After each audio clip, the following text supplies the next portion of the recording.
নমস্কার বন্ধুরা, আমি সঞ্জু এবং আপনারা দেখছেন ভ্যাগাবন্ড সঞ্জু। আমি কাজ করি মা সারদা এন্টারপ্রাইজ নামক একটি কোম্পানিতে। আমরা সাধারণত রেলের বিভিন্ন টেন্ডার নিয়ে ব্রিজ এবং পেন্টিংয়ের কাজ করে থাকি। চাঁচায় আজকেই আমাদের কাজ শেষ, তাই আমরা এসেছিলাম মহেশপুরের গ্রামের ফলের বাগান দেখতে।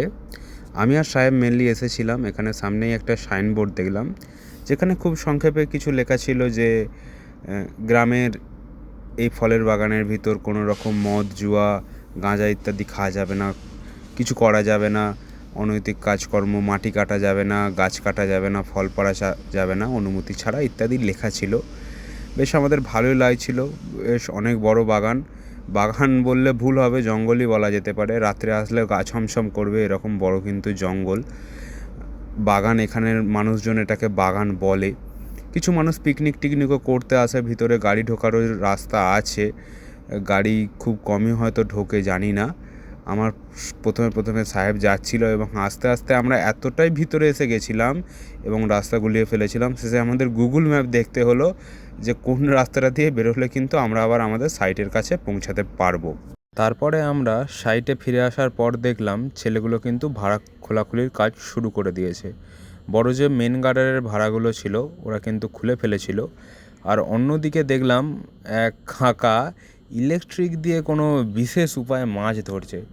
বুঝতে পারলাম না ব্যাপারটা, কাকাকে জিজ্ঞাসা করলাম, কাকা ঠিক বলল না যে ঠিক কীভাবে ইলেকট্রিকের মাধ্যমে ওই ব্যাটারি কানেক্ট করেছে দুটো প্রপেলার, কীভাবে কি ধরছে বুঝতে পারলাম না, কিন্তু বেশ ধরছিল এবং বেশ অনেকগুলোই মাছ কাকা কিন্তু ধরেছিল। পরে আমরা দেখলাম ব্যাগের ভিতর ছিল অনেকগুলোই মাছ কাকা পেয়েছিল। তারপর আমরা কিন্তু এইখান থেকে আমি আর আমাদের তাপসদা, মানে যে মেন কন্ট্রাক্ট নিয়েছে আমাদের কাছ থেকে কাজের, আমরা কিন্তু চলে এসেছিলাম পালসিটের মেন ব্রিজে। এটা কিন্তু বর্ধমান মেন এবং কর্ড লাইনের ক্রসিং ব্রিজ।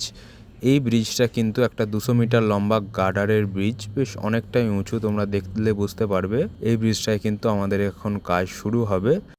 তো ব্রিজ দেখে আমরা কিন্তু চাঁচায় ফিরে এলাম আমি আর তাপসদা। এখানে দেখলাম ছেলেগুলো অলরেডি টেন্টে সমস্ত বাঁশ খুলে ট্রাক্টরে লোড করে ফেলেছে বা প্লাইটাই সমস্ত কিছু লোড করে আমরা কিন্তু পালসিটের জন্য বেরিয়ে পড়লাম। আমাদের চাঁচায় দীর্ঘ 6.5-7 মাস পর আমাদের কিন্তু কাজ কমপ্লিট হয়ে আমরা এবার পালসিটে আমাদের কাজটা কিন্তু শুরু করব। মিষ্টি বিদায়ের মতোই এখানের যাওয়ার আগে আমাদের ট্রাক্টরের সামনে দেখো 4টে রাজহাঁস কীরকম ঢানা মেলে যাচ্ছে, বেশ সুন্দর লাগলো দৃশ্যটা। চাঁচায় আমাদের কাজ শেষ এবং আজকের মতো পর্বও এখানে শেষ করলাম। দেখা হবে বন্ধুরা আবার কোনো একটা নতুন পর্বে, ততদিন ভালো থেকো।